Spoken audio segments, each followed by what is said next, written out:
I'm Micah.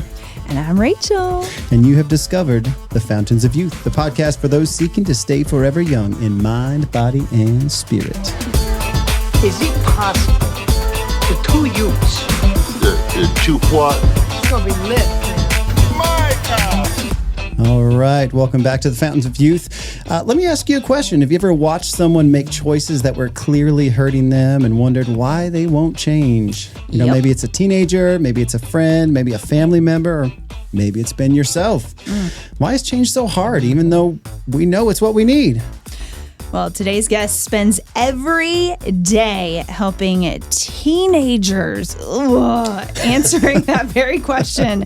Miles Carlisle, right here, is the facility director at the Insight program, where he works with adolescents and their families as they navigate substance use, recovery, and the difficult process of lasting change. Today, we're talking about what keeps people stuck and what finally motivates someone to change, and what parents, friends, and loved ones can do when someone they care about doesn't seem to want help. And don't worry, we're going to have a little fun too. We put Miles to the test with some rapid fire questions and a classic game of Florida Man. Whether you're raising teenagers, trying to build better habits, or simply curious about what motivates people to grow, we think you'll find something valuable in today's conversation. All right, well, let's get started. So welcome to the Fountains of Youth podcast. Well, Miles, so glad to have you here. Yeah, thank you so much for having me. Now, Miles, you're not just a stranger from anywhere. You are actually my across-the-road neighbor. Yeah. And you've been there for what, like 6 years? 4 years. I moved to Sanford in 2022. I don't know why it feels like Where'd 6 years. you move from?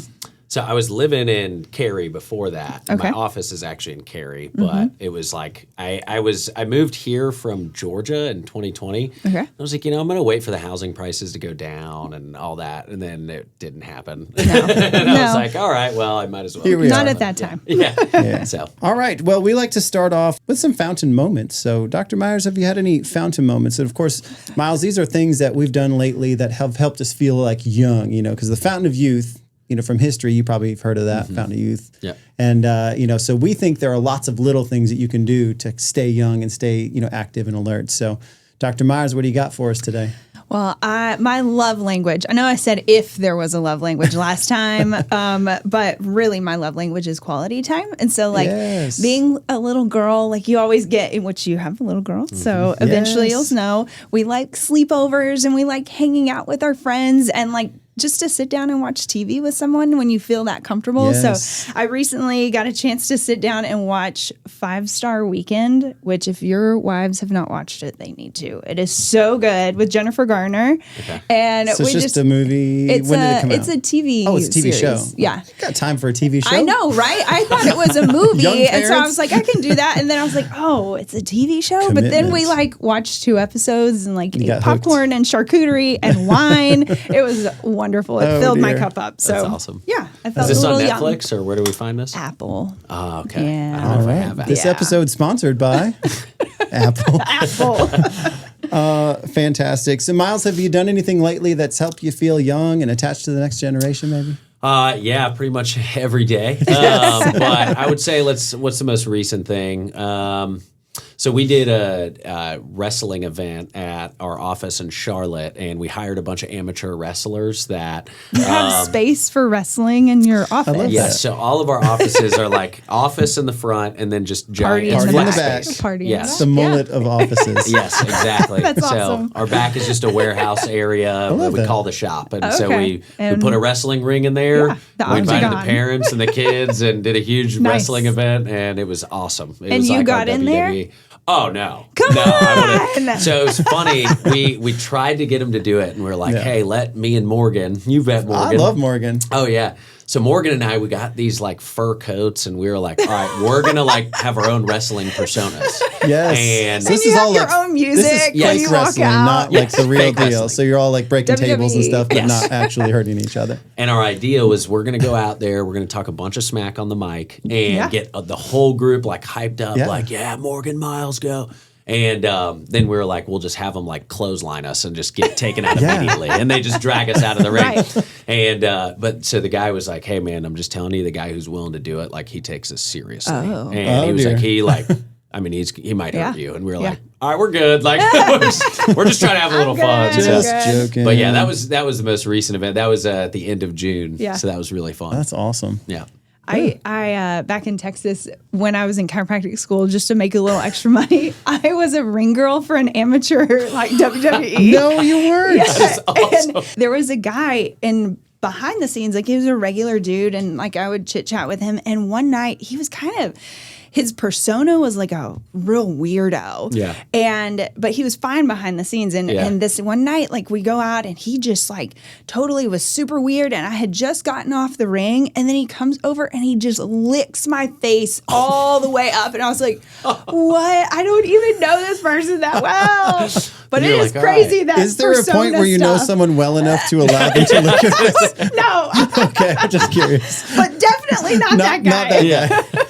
I feel like that wrestling style is a collection of really interesting, strange Yes. people. Oh, yes. There's some interesting personas. Yes. And they have completely different personas up there. Right. Mm-hmm. But even when you're just hanging with them, it's like, you guys got Something's a some little screws off. loose. Yeah. They're different. So, Oh, man. What well, about you, Micah? Yes. You didn't so have something last I time. know, and I've been intentional, and Okay. I've got something scheduled for Saturday. So we are doing backyard camping. We were going to okay. go up to Jordan Lake and do all Yeah, that yeah. stuff, but it's just like, I don't know, there's so much unpredictability. If it's too hot and some boy does not feel Yeah. comfortable and stuff. Yeah. So we're backyard camping. You might see me out there in the Nice. tent, That's Miles. So. I'll be in my own tent this weekend. That's so true. I You won't probably see me will there. too. That's true. All right. At least good, you can good. plug in a fan and Exactly, get some if I have to. airflow. Yes, yes. So, well, very good, and it's fun to hear about that. But before we go forward, Dr. Myers, I feel like we need something. You got any idea what that might be? Joke of the day, and I don't know. Do you have one? It is a joke of the day, and I have one. Okay. And it's not just any dad joke. It was submitted by our very own Miles Carlisle. Nice. Yes. Nice. So I'm this excited might be our about first this. guest submitted Okay. joke. Very So cool. do you want to deliver it? I actually don't remember what I put. All right. That's all right. Here we go. One time my wife accused me of being immature. So I kicked her out of my fort. I do remember putting Yes, that's a good one. Probably I remember actually where I saw happened. it. Yeah. I can see Allison. Yeah. And our joke of the day is The joke of the day is sponsored by AutoCorrect. It always has your best intentions, there we go. which it does not. It does not, no. I always mess up. Yeah. All right, very good, very good.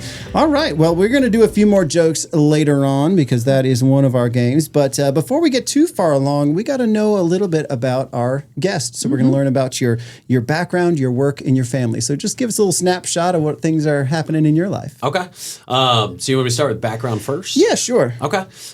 So I'm in recovery myself. So I got sober when I was 19 years old, and I was kind of a wild child. My brother was also a wild child. And so I was kind of able to fly under the radar for a while because my older brother, all the heat was on him. Yep. And, Yep. part of, me getting away with using substances, drinking, smoking marijuana, doing all those things was, I had really good grades. I was on all the sports teams. I played basketball. I played football. I ran track. So, I did all the things. And I think my parents never thought, like, man, Miles is struggling. Like, my brother was total opposite. Like, Right. He wasn't really using the substances like I was, but he would, like, get expelled from school for fighting or something. Right. It was way more in your yeah. face. Yeah. Yeah. And I was like, dude, like, just pretend like that's what I'm doing, And Yeah. so, Was he aware about you? yeah, he was. Okay. He wasn't aware as bad as it was. I mean, he Okay. knew I used and stuff Yeah, like yeah. that, but he definitely wasn't aware of the level. Yeah. Because I think if he was, he probably would have been concerned and probably told my parents Yeah. and said something. But so yeah, I mean, at around 19 years old, I ended up going through, all my friends had gone off to college, and through high school, I was able to kind of keep it together because I had all the things going on. So when all my friends went off to college, I was like, I don't know that I want to go to college. Like, I don't know what I'd want to do. And so I worked these 2 jobs in restaurants, and it kind of ended up getting worse there because I'm like, where I grew up Yeah. Yep. was Marco Island. So it was like Where is that? tourist town south of Naples, Florida. Oh, yeah. So I mean, it is like you either like retired there or you're raising your children there. Yeah. There's no like middle ground for 20s and 40-year-olds to like find opportunities and Right. careers Yeah. kind Right. of thing. So I was working with these like 25 to 35-year-old people that were using cocaine and Yeah. all kinds of stuff. Yeah. And so I got into heavier stuff. Yeah.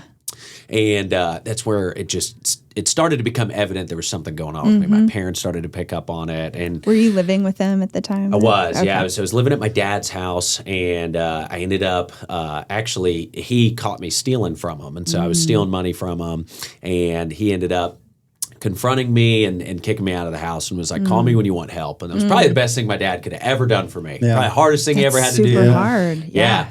So I went and lived with my mom. Yeah. And so at that point, I knew I had a problem. I wasn't ready to change it, but I knew I had a problem. Yeah.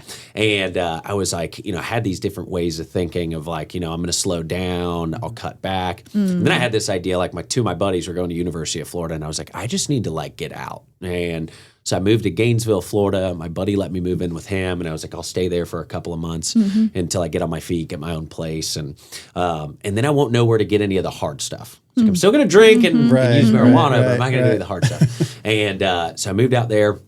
I think I made it, I don't know, 2 months, 3 months. I didn't use any of the hard stuff, so I will give myself that. But I got an illegal roommate notice, like my friend did, because I wasn't on a lease or anything like that. And it was like university living. Yeah. And so I had to go back home. And I mean, the second I got back home, I started using the hard stuff again. Yeah. And my mom started to get pretty concerned and catching on to it. And, because I moved to Gainesville, I left my jobs, stuff like that. I didn't have any job, but I needed to continue to use drugs and alcohol. So I started stealing to use every day. So I got arrested, and I got arrested for grand theft. And even when I went to jail, I was like, Your mom was like, this has to be bottom, right? Yeah, 100% thought that. And I got arrested on Mother's Day. So it was like the worst scenario ever. And so when I was getting out, in jail, I was like, I should probably slow down. Still wasn't at the spot of like, I need to change. I was like, I just need to really cut it back. Yeah. And I got out. My grandmother had called me, and it was like the voice of God speaking through my grandmother for some reason. And she was like, Miles, what's going on? And I just broke down. And I was like, I can't stop. And it was the first time I ever admitted that I couldn't stop. And what was it about your grandmother? I have no idea. Yeah. I don't know. I think someone puts the right, God puts the right person in your place in the right time. And the way she asked me the question, I don't know why it hit me. And it was like, I just need to be honest, And so I told her I couldn't stop. And she started crying, and she was like, that's the first step. And she sent me, Matt Meyer, who runs the Insight program in Atlanta's number. And I called him, and, I just talked to him on the phone, and everything I told him, which I'd been terrified to tell anybody my whole life. Yeah. He was like, yeah, man, sounds a lot like what I was doing. And, why don't you come up and see the program? Yeah. And I was like, that's it? Yeah. I'm not like bringing light to the darkness. Yeah. And so he just kept it really simple. And I called my dad, and he had told me, don't call me unless you want help. And I called him, and I was like, hey, man, like I want to go to treatment. And he was like, perfect. And he hung up on me. And I was like, so what does that mean? But I guess he had already talked to my grandma. And he called me back like an hour later and said, you got a flight to Atlanta tomorrow. Wow. And I got on a plane. And the second I got on the plane, I was like, what did I just do? You're in it now. I was like, why did I do this? So I had my takebacks, but I was already in it. So that's my background. That's what started me with getting sober and all that stuff. And then you started working for the Insight program. Yep. So they helped me out getting sober. I went through the program. I was in it for... Well, I say the program, the treatment is 3 months, but I was in the support group that they offer and aftercare for 2 years. I lived with other guys that got sober at Insight, and I just loved it. And I'd done different other things while I was in the program, and I was like, I want to do this for a living. Like, I want to help other people get sober. Yeah. And, so it was 2020 that I went through like counseling education hours and getting the hours that I needed to work as an intern. Yeah. And there was a position in Raleigh, and look at that. I took the job. That's awesome. I love that. Yes. And now your family, I will say this, when you first moved to my neighborhood, that was the party house for a little while. Yeah, there were like 10 people living there at different times. I don't know, like you're coming in and out. And so it was always fun to kind of see who was over there. But then you just like turned the corner, you settled down, you got married a couple of years ago, and tell us about your family now. Yeah. So it's funny, actually. Like, I got in a relationship in early recovery. So when I was like a year sober, and everybody always recommended, like, don't get into a romantic relationship in early recovery. And, some people would argue. Yeah, it was with Morgan. So it just didn't go well. I ended up separating myself from all my friends. I stopped being of service to people. A lot of the things that really helped me get sober kind of went by the wayside. Right. And so I remember I got out of that relationship and I was like, I want to be totally like happy and okay without that. Like I want to just be really right with God. I want to love who I am. I want to love who I am without a romantic partner. And so I spent like 5 years single and just hanging out with people, being of service, trying to connect more with God, focus on my career. And that was, part of the time of that was living down there. And I remember like I had these like moments where it was like, all right, man, like I'm like 25, like I haven't had a girlfriend. Like, God, like where's it going to happen? Who's it going to be? Yeah. And we did a social activity at the Wake County Motor Speedway. And it was a Friday night, which is never where you think you'd meet your partner. and so 2 guys that had graduated our program like 2 years prior to that, I saw them at the Wake County Motor Speedway. And it was a bunch of people in Alcoholics Anonymous. And Allison happened to be hanging out with those guys. And I was like, oh, what's up, Ethan? What's up, Ryan? Like, good to see you guys. And they introduced me to all those people. And Allison was one of them. And later on, I got a follow on Instagram. And then There it is. Then I met her again at the Recovery High School. She happened to be sponsoring a girl that went through our program years prior to that. The girl invited me to her year sober. So I ran into her again. And then it was like, let's go get coffee. And there we go. It was like, God just provided in the time that it was supposed to happen. Yeah. When did she lick your face? That's what we're That was a little later. All right, that's fair. Yeah, and now. So we got married in 2024, and I mean, we knew it was funny. One of our first dates, it was like, hey, this is what I'm looking for. I did the dating, have fun thing. Like, I want to get married. I want to have a family, and I was super, super excited about that. And I felt that, that's one of the things I've always really wanted to be was a dad, So she was very much on the same page and kind of had a similar experience as me early in recovery. And so, I mean, we dated for like 10 months and I knew she was the one like 3 weeks in. Yeah. It was like, you're why the person even keep waiting? Right. Yes. Yeah. So I think it was like 10 months in, I ended up proposing to her and we got married a year later and we had Lila 9 months later. Yes. And it's just been awesome. It's Lila's been such a trip. just the cutest little girl and sweet little face. And if she likes you, she likes you and she'll smile for you.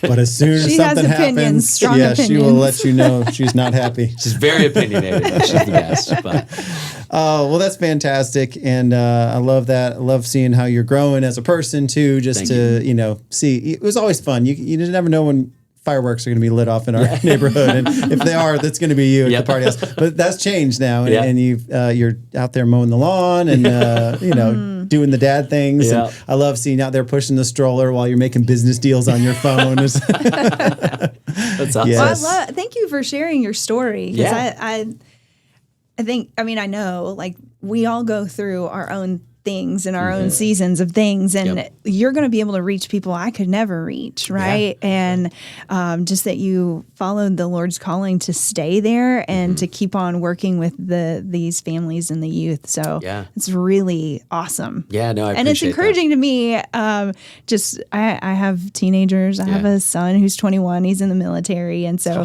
it can. I mean, we're talking about teenagers. Teenagers are hard sometimes. they are. Thank your son for his service for me. That's awesome. There we go. Very cool. All right. Well, it's time for our first game. Yes. So we can't just be all business here. We got to have a little fun here. But being a new dad here, you got to be prepared because as your kids get older, they're going to expect some good dad jokes here. So I'm going to get your help here. I've got a list of a few dad jokes, and I'm just going to read them out, and then you just give me a rating. Maybe out of 5 stars. Does that sound all right? All right. Yeah. All right. And if it's a good one, if it's a barn burner, just let it out. That's good. Here we go. All right. So here we go. My wife likes it when I blow air on her when she's hot.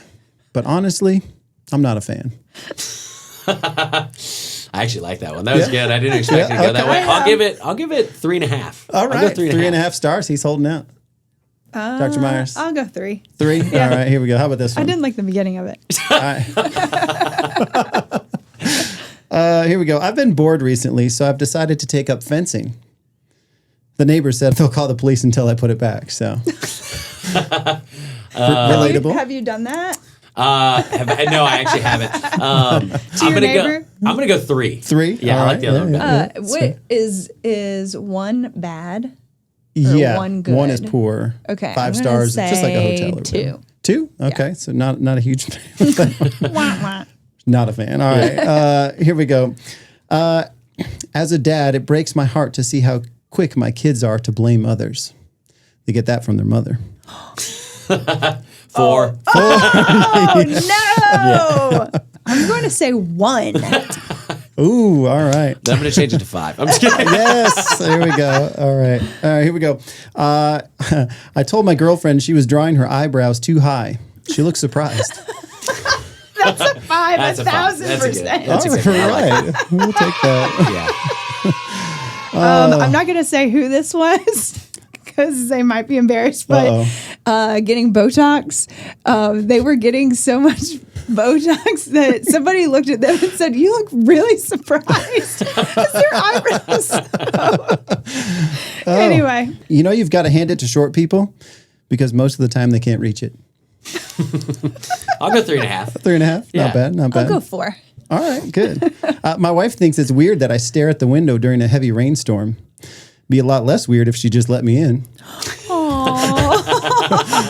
That's a 5. That's a 5. I like that one. I'll go All 5 on that. Okay, look at that. Look at that. I tell you, once I got yelled at for peeing in a pool. Scared me so much I almost fell in.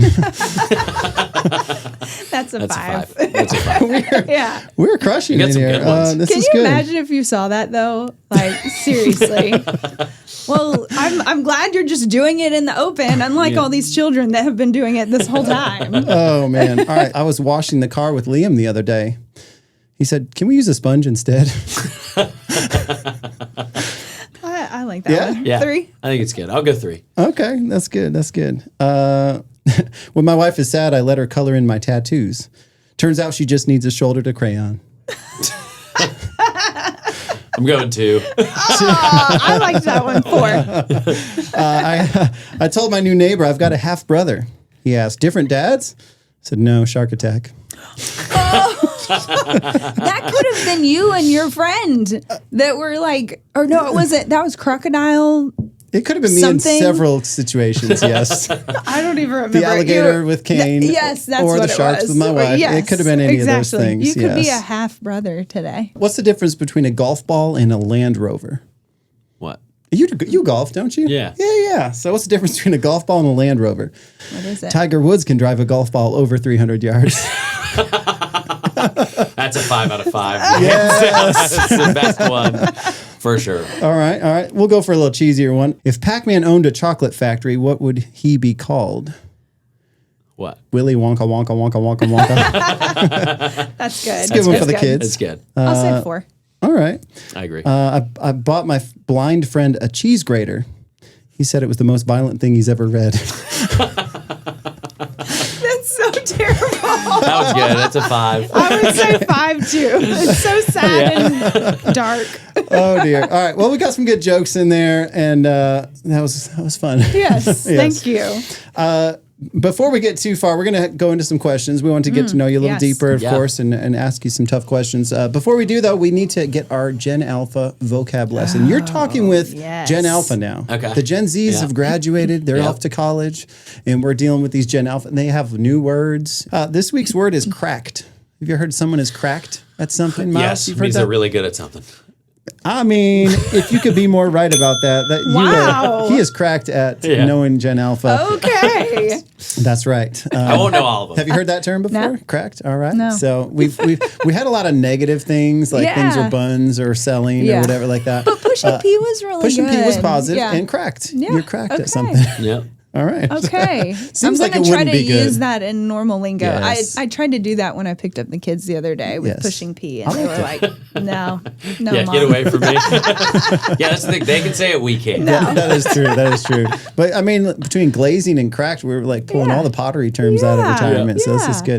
good. So we're going to do a little game here. This is our part of our grilling segment. We're going to start with our 60 seconds speed round, our rapid fire questions. So I hope you're ready for it. I'm ready.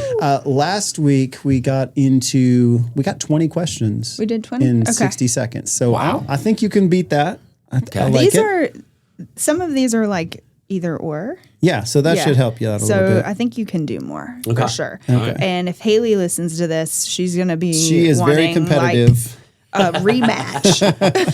Love it. All right, I'm going to put a minute on here. I've got an alarm that will sound, and here we go. Are you guys ready? Yep. Okay, and your time starts now. What time do you get up in the morning?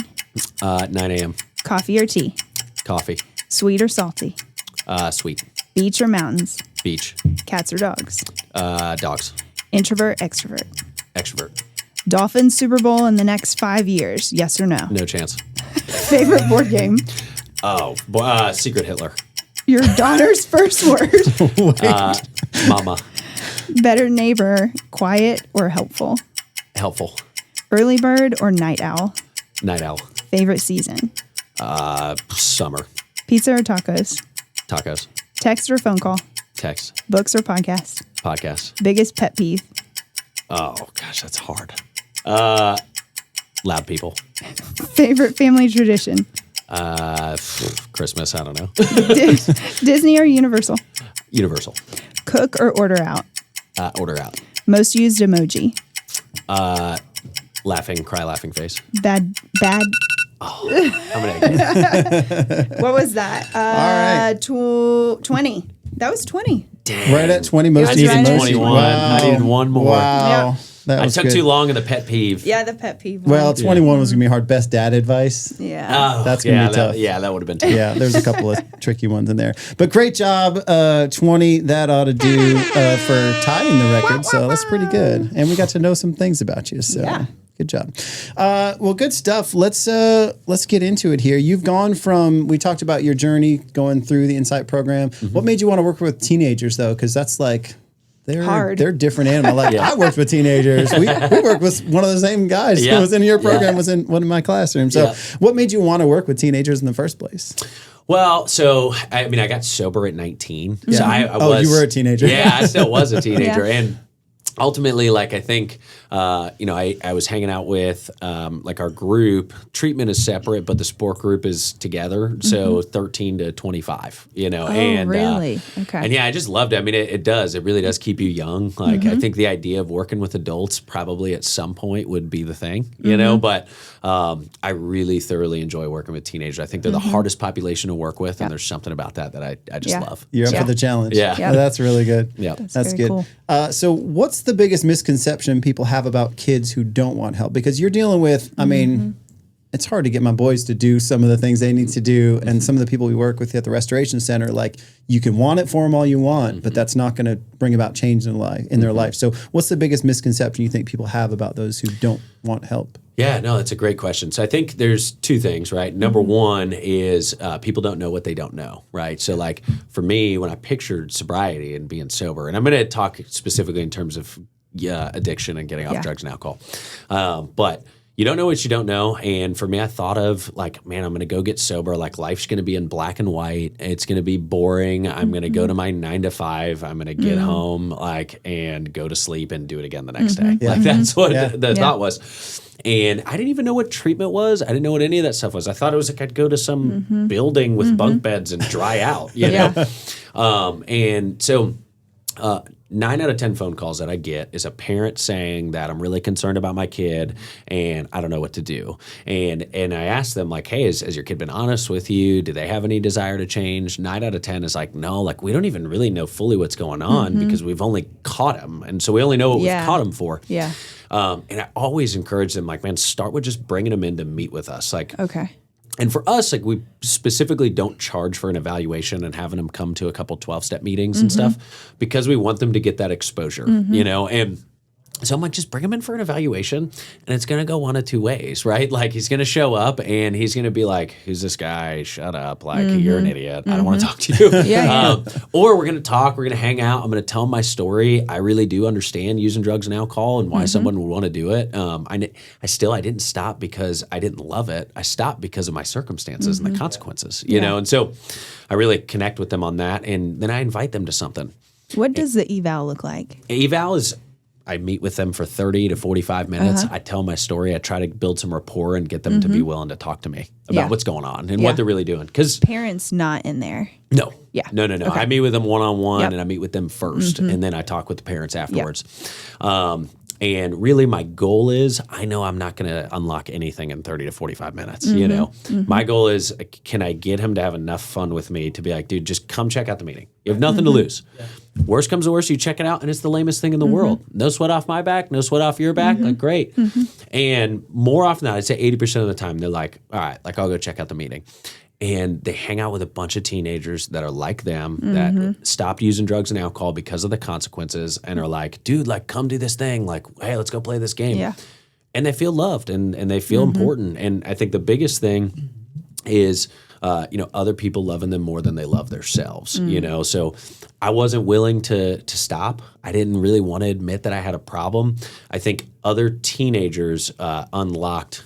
There was a statistic done, and it was like 82% of teenagers lied that they used more drugs and alcohol than they actually did on a survey. What does that tell you? It tells you that teenagers think it's cool. Right. You know what I mean? Yeah. So Yeah. for a young person that doesn't want to get sober and loves doing it because they're accepted, they get to do it with their friends. Well, if you have a peer group of like 30 teenagers that are having fun and love staying sober and love being honest, but they also have that edge to them. Right. Yeah. Like it can't be like, oh man, like we love not using drugs and stuff, but it's like, you don't get me. You don't get the level that I love it. Right. Yeah. When they feel that they really get them Yeah. and they change all that stuff, Yeah. for me, it provided intrigue. Yeah. I was like, you guys really don't get high? Yeah. But I can tell you used to get high. Like, Yeah, like it was just, Yeah. it was shocking to me. So it made me want to keep showing up. It made me want to keep asking questions. Like they seemed happy. So I think that's our bread and butter is setting up a peer group that's, makes sobriety really attractive. So Yeah. And so how do you get to that, like helping someone that doesn't want to change? Yeah. Like, because I think a lot of parents would feel pretty hopeless in that, in that spot Yeah. there. So, after having spent the days and the time with the teenagers, how do you, like, what's the psychology breakdown for you? Yeah, no, 100%. So another great question. So I'll say the first part is if they're not buying in, like, and I would say, so I've done probably 10 interventions in the last 2 months. 8 of those 10 all were like hung out with the teens and were like, yeah, like I'll do this. Now they weren't at a place of like, yeah, I want to change. I want to get sober. I have a problem. They never start there. Right. They're like, this place is cool. And my parents are like making me do something. So I'll go here. Yeah. Yeah. Now through IOP, which is like they're sitting in group therapy for 4 hours a day, 5 days a week, and they're hanging with their peers that are talking about recovery. We have them go to 12-step meetings. They pick up an insight sponsor, and they get challenged a lot on the way that they think. And I think that's really important. Like, they go in and it's like, hey man, like actually you got kicked out of boarding school. Then you got kicked off your football team. Your parents don't trust you. You're not allowed to hang out with people. And it's all because you get high. Right. Like, Yeah. don't you think that's kind of weird that it's like Yeah. the one thing that you like want to say isn't a problem, but if you stop doing that, all of those consequences would go away? Yeah. But they hear it from a 17-year-old. You know what I mean? That's sponsoring them. Obviously, they hear it from us. Yeah. But like they don't care what the 30-year-old guy Right. says. You know what I mean? It's when a Right. 17-year-old sponsoring them who changed their life is saying that, right? So, and I think that's such a powerful tool is having other people that are like you that you look up to that are Absolutely. willing to say those kinds of things. So, the other thing is that what keeps them around, like kind of retention wise, is they start to like realize the flaws in the way that they think about using drugs and alcohol because they're peers. And then they want to be that for the next guy. So we have like a steering committee that's set up for the people that have stuck around. They help lead 12-step meetings. They help set up social activities for us. They act as 12-step sponsors, and kids get legitimately excited about getting to be that. Like, man, I want to go give back. Right. I want to help. You did And- too. I mean, Exactly. Yeah. And so I think that's the biggest thing for longer term. But so I would say that's one thing. Then there's that 20%, right? So I was saying 8 out of 10, right? Are like, yeah, this is awesome. That's where you do a lot of work with the parents. Like for a teenager, I think the biggest piece, and they may do everything right and they may still not want to change. And that's always the worst possible case scenario, right? That's not that frequent though. It's way more uncommon. Yeah. So we work with parents and we talk to them about like setting up boundaries. Like, man, you have to pick the battles that are the most important to you. And I walk every parent through like, 2 biggest things, like they're not going to get better if they're using drugs and alcohol all the time and if they're lying all the time. Like that's it. Yeah. So if they're doing those things, then I would say the third thing to probably die on that hill is like, do you think they can just stop doing that on their own? And it's like, well, no. Right. Right. He's told us 50 times. Yeah. By the time you're calling me, like Yeah. he's told us he's going to stop a bunch Yeah. and he hasn't. Yeah. So like he needs a program. So if he's not willing to stop lying, if he's not willing to stop getting high, then he can't live in your home. And if your kid's under 18, well, that means that he probably needs to go to a residential treatment facility, you know? And so I think one of the misconceptions is like, man, he has to come to that on their own. But it's also like, how do you come to that on your own unless there's consequences? You know, like I'm not going to come to it on my own if my parents are like, well, he has to figure out if he wants to change or not. And we just do nothing. Right. You know what I mean? So we do a ton of parent coaching. We do parent meetings every Monday night at 7:30 that I lead every Monday night. So that's why you see me get home at 10 p.m. Monday nights. Where we have a support group of parents who some of their kids are 2 years sober and been coming around a long time. Some of the kids are just fresh out of treatment. Some of the parents are just showing up and like, man, we don't know what to do, you know? And so just like the kids have their community, the parents have their community, and they can talk to them. And hearing it from another parent, like, we had to set this boundary with our kid and he didn't actually change. And we had to send him to treatment. It's the hardest thing we had to do. Hearing that from another parent's also different than hearing it from me. Yeah. I've never had to send my kid to treatment. Right. Yeah. That would be the hardest thing you could possibly do in the world. So, so those kinds of things, I think it's, if I were to break it down, it's connection. You know, it's connecting with somebody that you know understands you and you know gets you. So, I just want to say I'm glad you haven't had to send your kid to. yeah, my 10-month-old. Oh man, there'd be a real problem. Good. Now I want to kind of broaden this scope here because now you're talking about teenagers, and we were all teenagers once. And I want to broaden it from substance abuse to anything because this is a really relatable thing. We cast judgment on things like drug use and whatever, but all of us have addictive behaviors and tendencies. You know what I mean? Like we have desires of things we want to do, a New Year's resolution, a diet, or whatever. And we all kind of have that same slide, you know, some people it's food, some people it's just laziness, some people just fill in the blank. Doom scrolling. So let's broaden this. I mean, let's talk about how it applies to adults and what are some things that we can do, and what you've learned about adolescents. Help us apply some of those things to our own psychology so we can grow out of that. Question. That's such a good question. So for me, I think it always starts with making a decision, right? So I actually deleted Instagram not that long ago because I was like, man, like these Instagram reels are like addicting. Right. Like I will literally, it'll like suck me in for like an hour, and I'm like, man, I want to like enjoy life, you know? So 100% it comes up. And I think for us, right, if you use like the 12 steps, and I use the 12 steps for a lot of stuff, right? So can you say all of those 12 steps? Yeah. Okay. So first step is we admitted it's making our life unmanageable, right? Second step would be that you realize a higher power can help restore you to sanity. Next one is making the decision to turn your will and your life over to that higher power. Then it's a moral inventory. Then it's reading your moral inventory. And then it's defects of character. So like when you do your moral inventory, you look at like, all right, man, like what are the biggest things for me? Like gluttony, greed, lust, you know, or whatever. And so then you spend seventh step is like, you know, trying to turn those defects over to God and have him remove them from you. But that's a daily reprieve, you know? So it's not this like, man, I spent time with God for an hour and now all my defects are gone. It's like, no, I'm going to get greedy tomorrow. You know, I'm going to be lustful tomorrow. And in those moments, like, hey, I make that decision to step back, ask God to remove this defect of character because I feel it coming up. The next step is you make a list of all persons you'd harmed, and then the next step is become willing to make amends to them all. So you'd sit down with your sponsor, and it's like, man, I've harmed these 50 people. And you figure out which ones should you go make amends to, which ones maybe it's, you know, a living amends, you know, because it's not appropriate, things like that. 10th step. Gosh, hold on. So many. I love hearing all of these steps. Yeah. It's all biblical. 10, 11, and 12 is the maintenance steps. So once you get, they call 1 through 3 is like the foundation step. So work those to have enough foundation to stay sober. Right. Then 4 through 9 is the clean house. And then 10, 11, and 12 is like trust God, grow your conscious contact with God. I don't know why I'm blanking on step 10. We continue to take inventory daily, and when wrong, promptly admit it. So if you're living in your defects of character, if you notice yourself, you know, throughout the day, like let's say I just got angry and snappy at you, like to be quick to be like, hey man, I'm sorry. Like I just snapped on you and I got frustrated, you know, or whatever. 11 is we continue to seek conscious contact with God through prayer and meditation.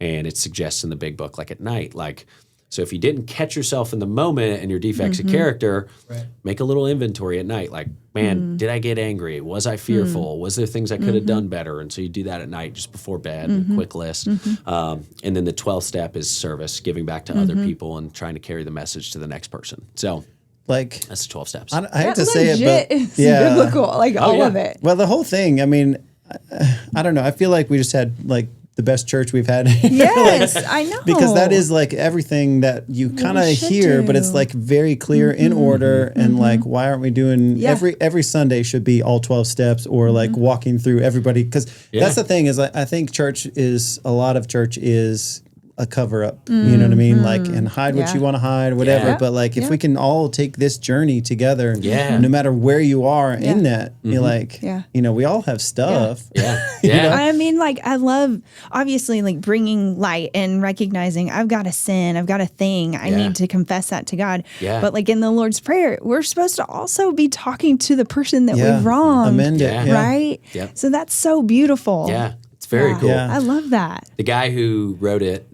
Bill Wilson, he wrote the 12 steps.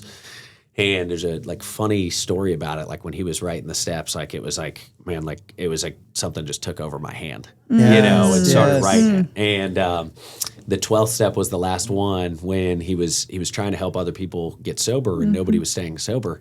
And he was like, went to his wife and he was like, I'm done. Like I tried, nobody's staying sober. And she was like, well, you stayed sober. And then it clicked with him. He was like, You got to start you doing got to it for give others. back. gotta do it. You got to give You it to gotta other do it. people. Yeah. And so that was the thing. And we always laugh about like, man, the 12 steps is kind of like how to be a good person and connect with God for dummies. Yeah. You know, Yeah. it's like Yeah. the whole thing. So. Really? And if I you're love that. missing like just one of those steps, it's very obviously incomplete. Yep. Like I want to write all those down and put them on my wall I because know. Yeah. maybe we got a spot in here. Up I next think right to your up drawing. there. That's really good drawings. Yes. No, that's fantastic. I think that's really strong, and I appreciate you sharing those with us.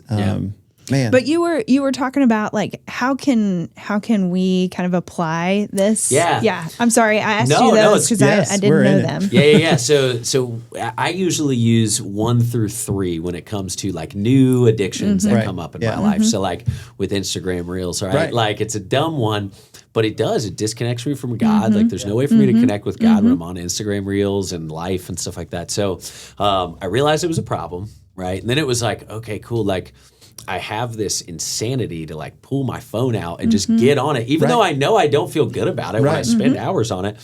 And so it says we realize a power greater than ourselves can help restore sanity. So for me, sometimes it's sharing it to another person Yes. and saying the insanity. Bring like, the light. Yes. Yeah. And sometimes it's just prayer. You know, sometimes like, God, like, let me get off Instagram Reels, Yeah. you know? And Yeah.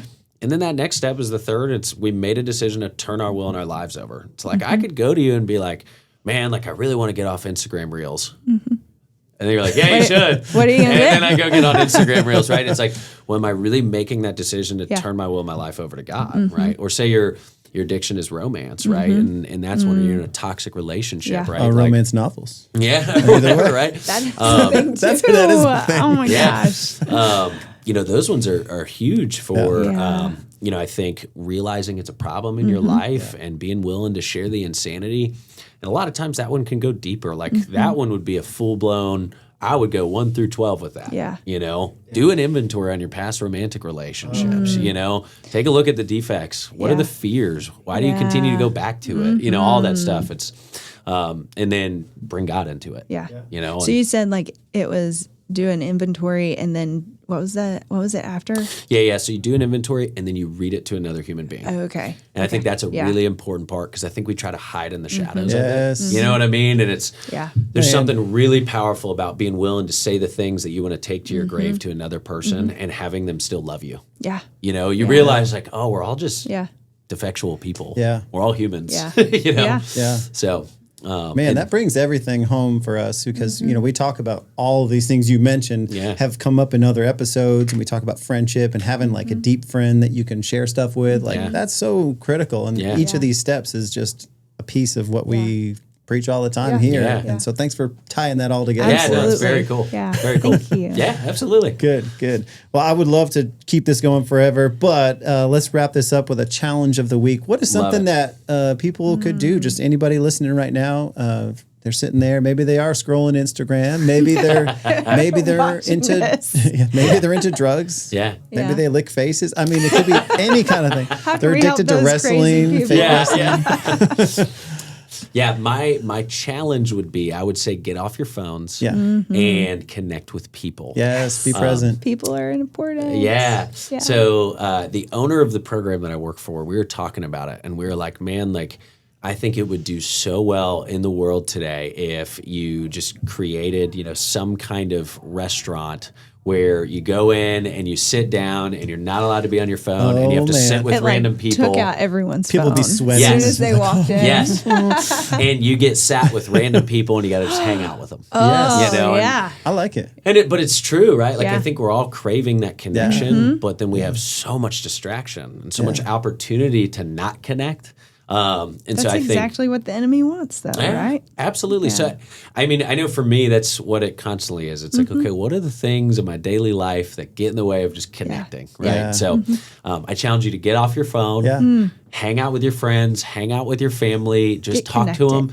And if you feel the urge to go get Yeah. on your phone Yeah. or go play a video away. game, like, fight it. Like, Yeah. ask God, like, help me to be in the moment. Yeah. You know, But be I will right have here. to clarify something because this guy is on the phone literally 24 hours a day. But if you But have he's not to use scrolling. it He's as like talking a, to like people. yeah. He's socializing. He's phone. doing all You're the using it things. as a dumb phone, Yes, right? exactly. Yeah. He's not scrolling. He's Yeah. walking his kid and talking to somebody. I see you in Food Lion, and you didn't even see me there, and you're just talking about You're connecting. You're sports connecting with betting people. or something. And I'm like, but yeah, exactly. Connect with people. Be present with the people you're with, and and make some phone calls instead of texting, Yes, instead of scrolling, instead of Yep. all the things. That's so good. I've been trying to do that a little bit more lately, and like just hey, I'm not getting on all the things. Yeah. I don't get on them a lot, but Marco Polo I do a lot. Oh Yeah. yes, And, I like Marco. and so I stopped doing it, and then somebody was like, "Why haven't you reached out to me? I Marco'd you," and I was like, "Oh man, people think I'm mad at them because Yes. I'm trying to use this as a dumb phone, Yes. right? But calling people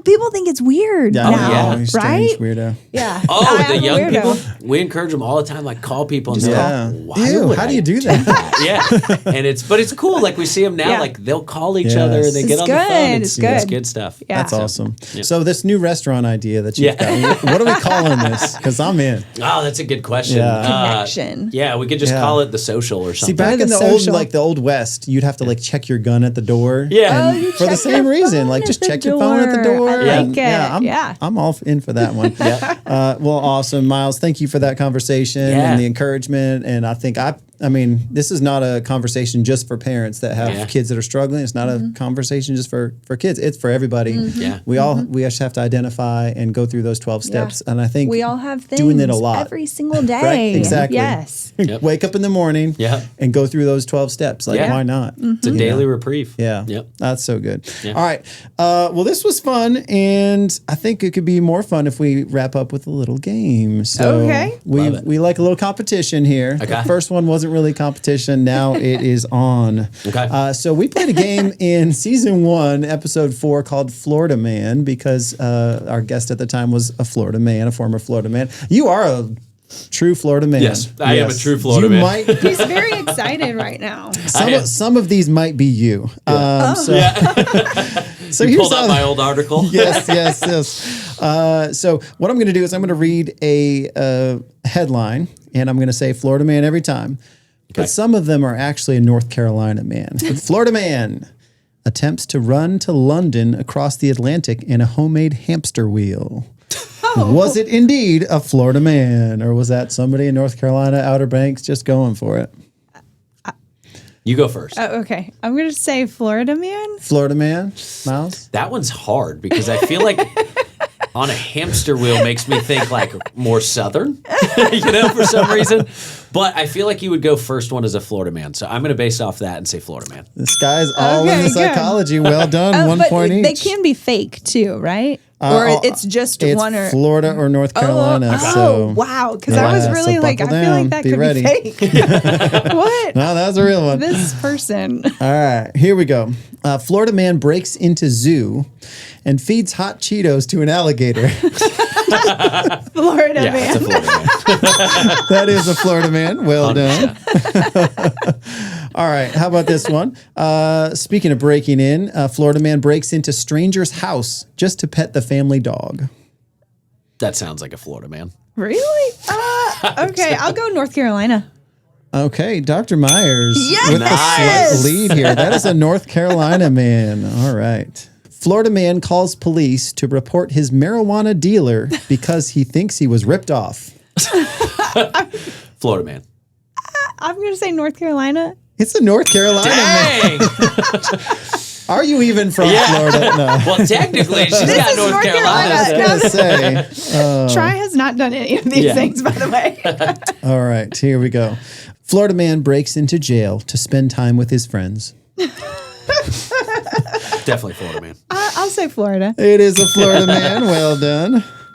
5-3. The score is 5-3. All right, this one might give itself away. Florida man rides manatee and immediately regrets it. It's Florida. Florida. It's a Florida man. Immediately regret it. Yeah, it says touching manatees is illegal in Florida, but that didn't stop one man from attempting to ride one. He was arrested and fined. The manatee was unimpressed. That's awesome. All right, here we go. Florida man breaks into restaurant, makes himself breakfast.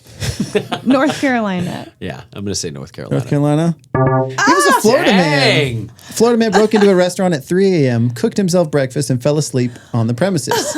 Wow. Police found him snoozing with a full belly and charged him with burglary. Wow. All right. Next one. Intoxicated Florida man wearing only boxers and a cowboy hat, arrested after doing the Fortnite loser dance in the middle of the road. I'm going to say North Carolina. North Carolina. It's a North Carolina man. That's amazing. Oh, dear. Yeah, well done. Well done. Here we go. Florida man charged with stealing an ambulance, then calling 911 because he was lost. I'll say I don't North know. Carolina. I was gonna say North Carolina. Seems It's a North Carolina crazy. man. Well done. That is wild. You guys are doing great, by the way. Dingbat. Dingbat. Let's see. Florida man throws live alligator through Wendy's drive-through window. Florida man. Florida. That's obviously a Florida man. Oh, man. You guys are cooking very good. Very good. Here we go. Florida man arrested for throwing pancakes at neighbor.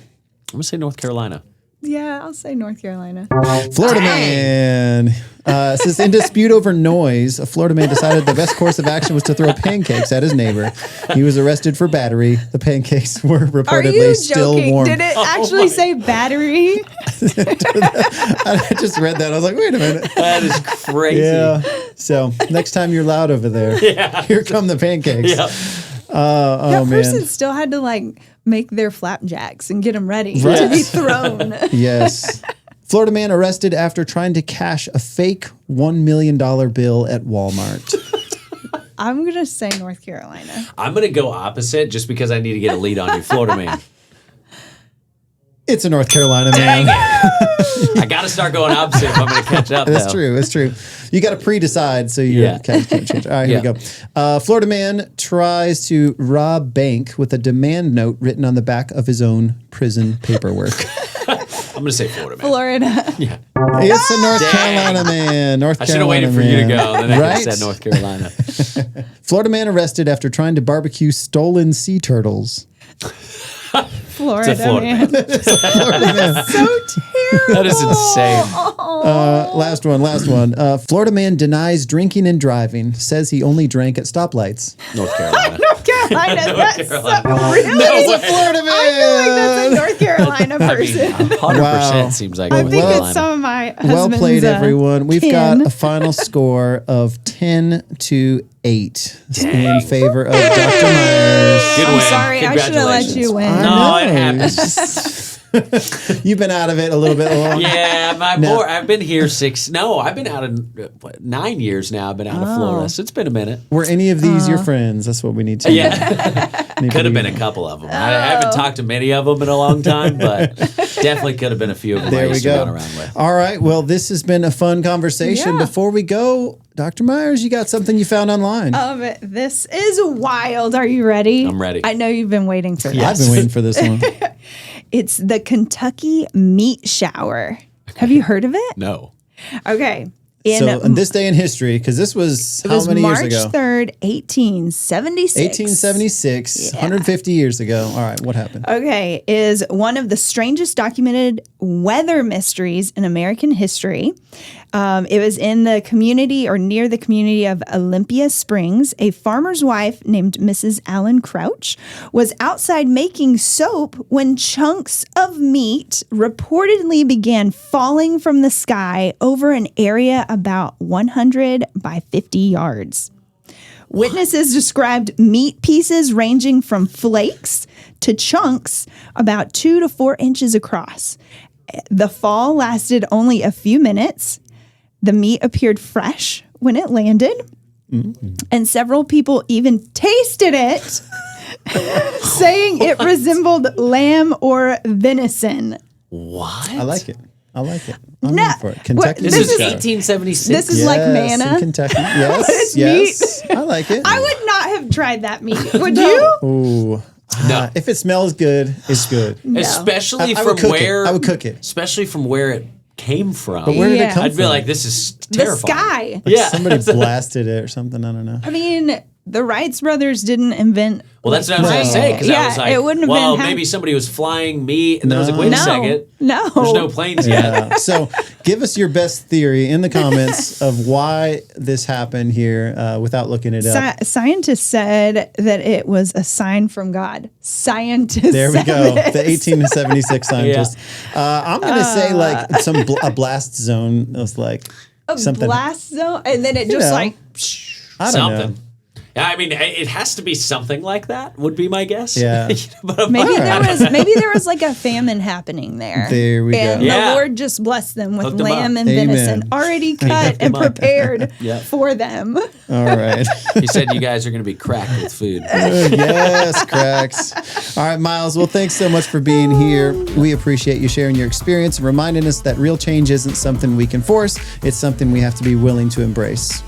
And one of my biggest takeaways from today's conversation is that lasting change begins with understanding and really being connected, right? Yes. So, whether you're a parent, a friend, or someone working through your own challenges, patience, hope, and healthy support can make a tremendous difference. If today's conversation encouraged you, or if you know someone who could benefit from hearing it, we'd love for you to share this episode. And if you'd like to learn more about the Insight program and the work Miles and his team are doing with adolescents and families, be sure to check them out in the show notes.